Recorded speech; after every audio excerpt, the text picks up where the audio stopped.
que vai ser ainda um processo, quem sabe ainda surgir novas ideias de como lidar com essas metáforas, talvez readequá-las ou repensá-las.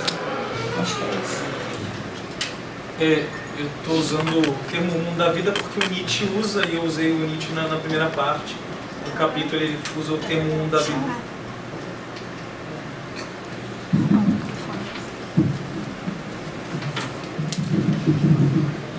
Eu uso o termo, então, mundo da vida por conta do Nietzsche, né, em um dos textos ele usa essa expressão, mas eu uso, então, para fazer essa conexão, mas sobretudo porque eu estou permanecendo dentro dessa linha Kierkegaard, Adorno e depois Habermas como discípulo de Adorno, e ele usa essa expressão para falar da teoria da ação comunicativa, que está para um posterior desenvolvimento. Então, como eu estou colocando que a verdade está dentro dessa inter-relação, de alguma forma se relaciona com essa questão do consenso do mundo da vida de Habermas, até para permanecer nessa linha de coerência do texto.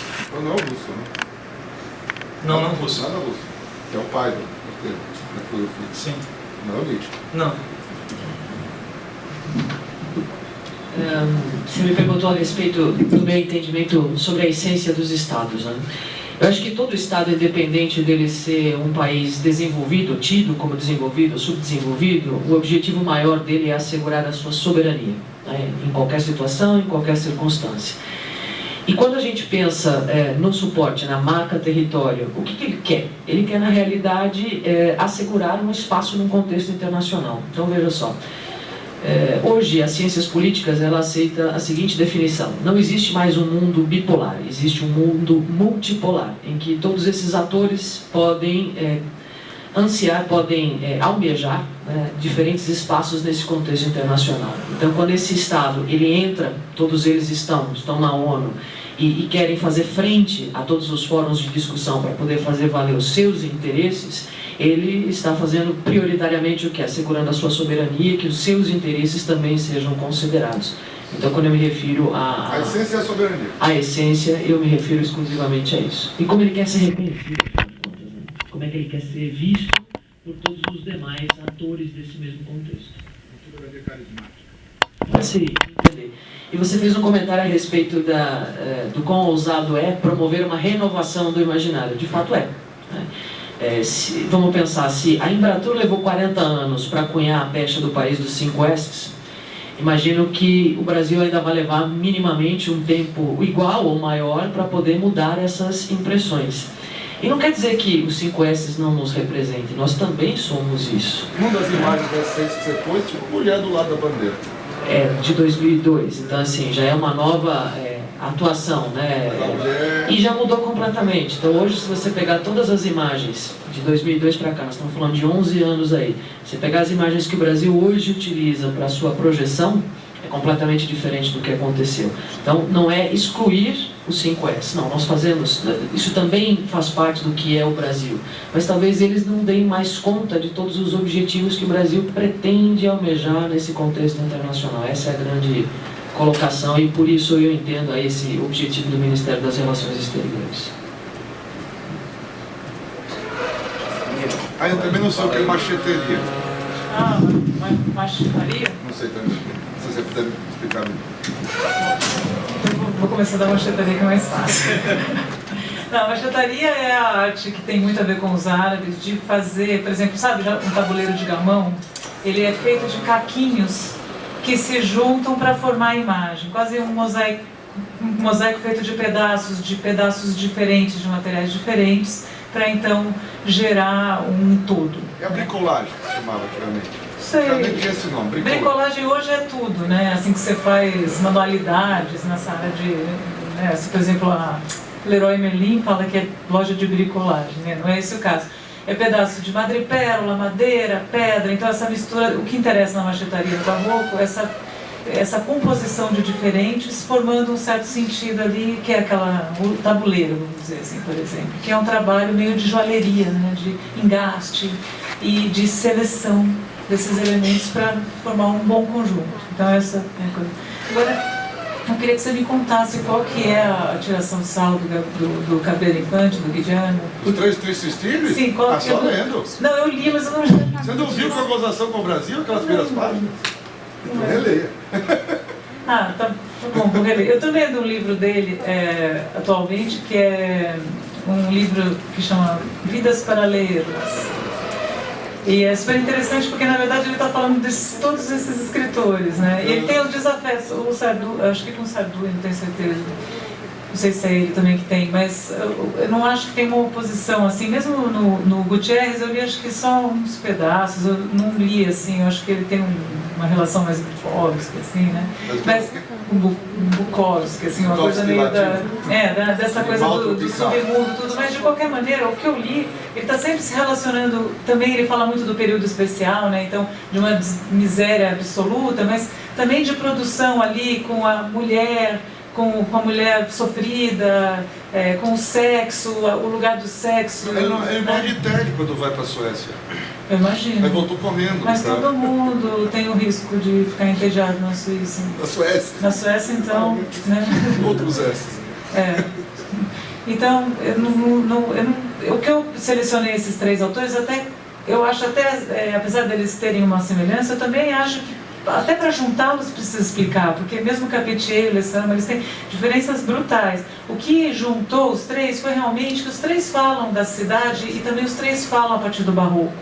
E isso é legal. Eles são muito diferentes, mas todos têm essa coisa até da machetaria na linguagem, né? De usar a palavra até quase você perder o sentido. São palavras que às vezes não são usadas pelo sentido, mas pela intensidade. Principalmente o Lessama nesse caso, né?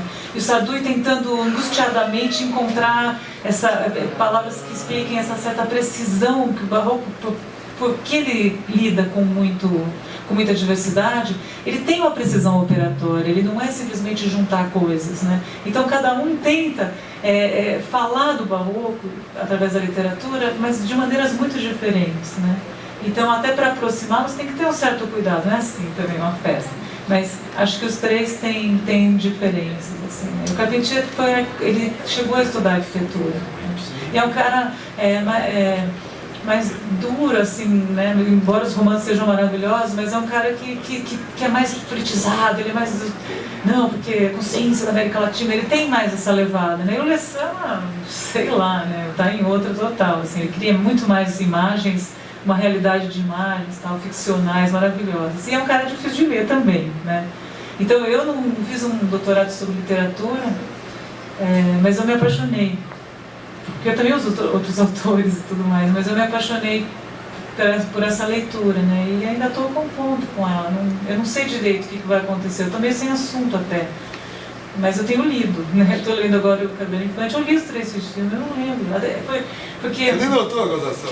Não notei, porque sabe o que acontece? Eu li esse livro, eu tive um professor de História da Arte que ele falou, ele fez uma lista de, acho que eram 100 livros que todo mundo tinha que ler, lá na arquitetura. Eu, Aguinaldo Farias, que foi um professor que, foi super importante para mim na faculdade, né?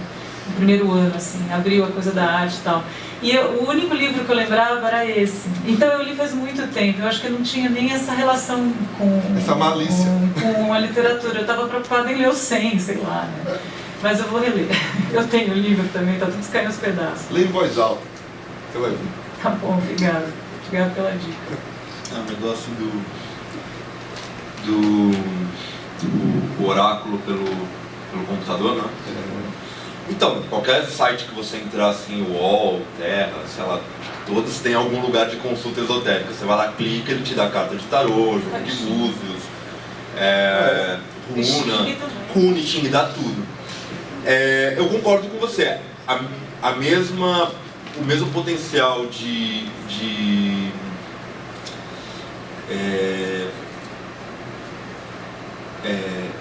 aleatório, né, da tirada, tá ali, realmente, não sei exatamente como, né, porque cada técnica tem a sua...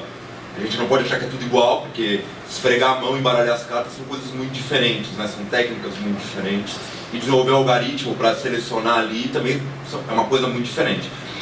Porém, o que eu acho que o computador, na verdade, vai precisar, essas consultas desse tipo precisam ainda desenvolver, é que normalmente no oráculo, já que as pessoas não dominam, não é todo mundo que domina o jogo, normalmente tem alguém que consulta, uma pessoa que joga, usa o instrumento, né?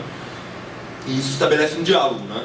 Não é só o oráculo com quem está consultando, tem alguém que está fazendo uma passagem, está traduzindo, Esse está... é o dispositivo hermenêutico. Está recriando ali. No computador está você e aquela tela, né? Então eu acho que é diferente. Então eu não sei como que isso ficaria exatamente, mas eu concordo que a questão do aleatório está próximo, né? Não sei exatamente como, mas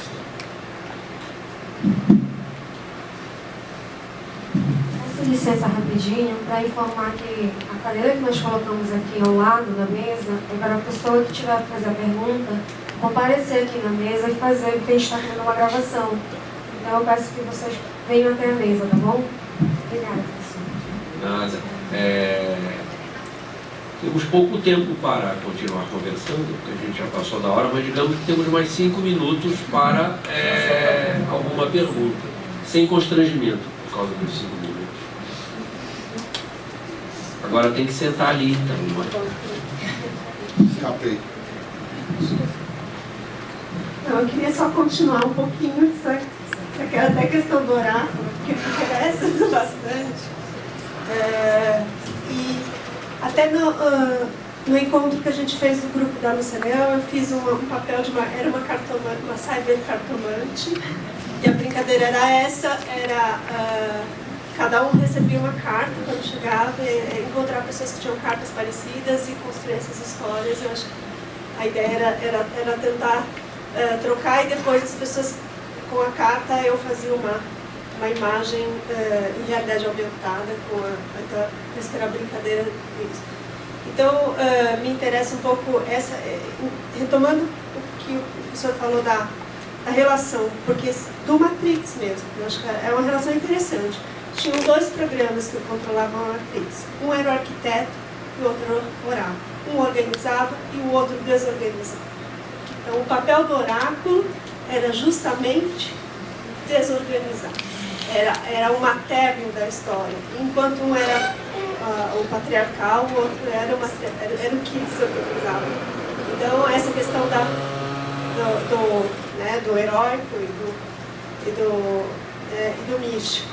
Então, eu queria ouvir um pouquinho isso de você, porque isso também me interessa bastante. Eu trabalho com jogo e tem toda essa questão do jogo, a parte que é muito tarefa e a outra parte que é muito exploratória, que é muito... Né, então isso me interessa bastante. E eu também tenho, aí fazendo relação com o trabalho da Mila, né? Eu tenho feito muito games urbanos, então são games que as pessoas fazem em relação com a cidade, ou com espaços urbanos, ou com intervenções urbanas, usando realidades aumentadas, mas são camadas de histórias, então as pessoas deixam suas histórias, trocam suas histórias, então é algo que eu tenho trabalhado, então eu gostaria de ouvir um pouco isso, né? Se vocês têm, e até o tema da sua fala me interessou, por essa questão do formal, não for, né, essa questão da forma, do que é o desorganizador e essa relação e os diálogos que criam.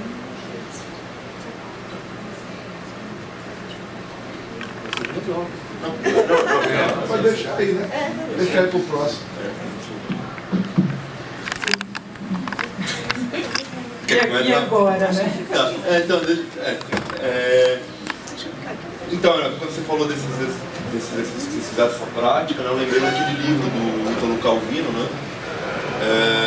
Cidades Invisíveis. Não. Castelo dos... e que ele construiu esse livro exatamente... Dos Destinos Cruzados. Dos Destinos Cruzados. Então, e ele produz esse livro exatamente com um exercício que eu acho que ele, com os grupos surrealistas, eles tinham lá um negócio de jogar as cartas e construindo narrativas ali, né? Porque dá pra fazer... esse é um dos baratos do negócio, né? Assim, você perguntou mesmo das camadas, né? Não é isso? Das camadas de histórias, isso. Eu acho que... E dessa relação da organização e da desorganização. Tá. Até onde eu posso ver, assim, de supetão, eu acho que existe potência de organização e desorganização no oráculo mesmo, né? Não precisa ter uma coisa, a potência de organização e desorganização de pontos de fuga, né? Linhas de fuga e outras coisas, essa potência está ali, né? Como eu disse, quando se joga uma posição de um jogo oracular, você consegue uma determinação, mas essa determinação, além do material que ela traz, normalmente, nisso eu nem entrei, né, mas os versos que ela traz, a imagem que traz a carta, tudo isso que aquela posição traz, já está repleto de ambiguidade em si. Às vezes são versos meio, né, difíceis, ocultos, misteriosos, histórias que tem que ser combinadas por analogia. Isso em si já é misterioso o suficiente. Fora isso, o fato do jogo tirar uma mensagem de um universo muito maior, né, porque a possibilidade é muito grande, então eu acho que essa potência que se procura, organização através do jogo, mas também é possível, essas duas coisas convivem, né, com intensidades diferentes, né, e mesmo porque quando se joga um oráculo, há muitas possibilidades de interpretação, como eu falei, existe uma numerologia, existem os elementos mais tradicionais do oráculo, existe um jeito que a carta saiu, existe as coisas muito pessoais de quem está jogando, então a gente tem que sempre enxergar que existem todas essas camadas, né? Que é o que possibilita a riqueza de um diálogo que se estabelece entre quem está consultando e quem está tirando. Agora, você falou que você faz jogos urbanos, né? Quando eu trabalhei formal e informal, fiz uma relação da seguinte maneira. A primeira etapa foi o mestrado que eu fiz o Movimento Sem Teto. Então, entrar naquele edifício e descobrir certas organizações, ali dentro também tem o formal e o informal. E tem aquilo que almeja o formal. E esse movimento do centro para a margem, esse turvelinho mesmo, porque na verdade ali tem... Até tem uma história que eu levei um professor amigo meu para conhecer o edifício e o edifício era todo parcelado de maneira informal, né? Porque era um edifício de escritório que foi adaptado para moradia. E aí eu cheguei lá na portaria e pedi se o professor, precisa de uma burocracia para entrar e tal, se o professor podia ir comigo e visitar uma casa, uma das moradias, uma das casas dentro do prédio. E eles ficaram pensando qual que eles iam mostrar, né? E eles mostraram a moradia mais classe média que tinha, né? Que era mais arrumada, mais limpa, mais padrão.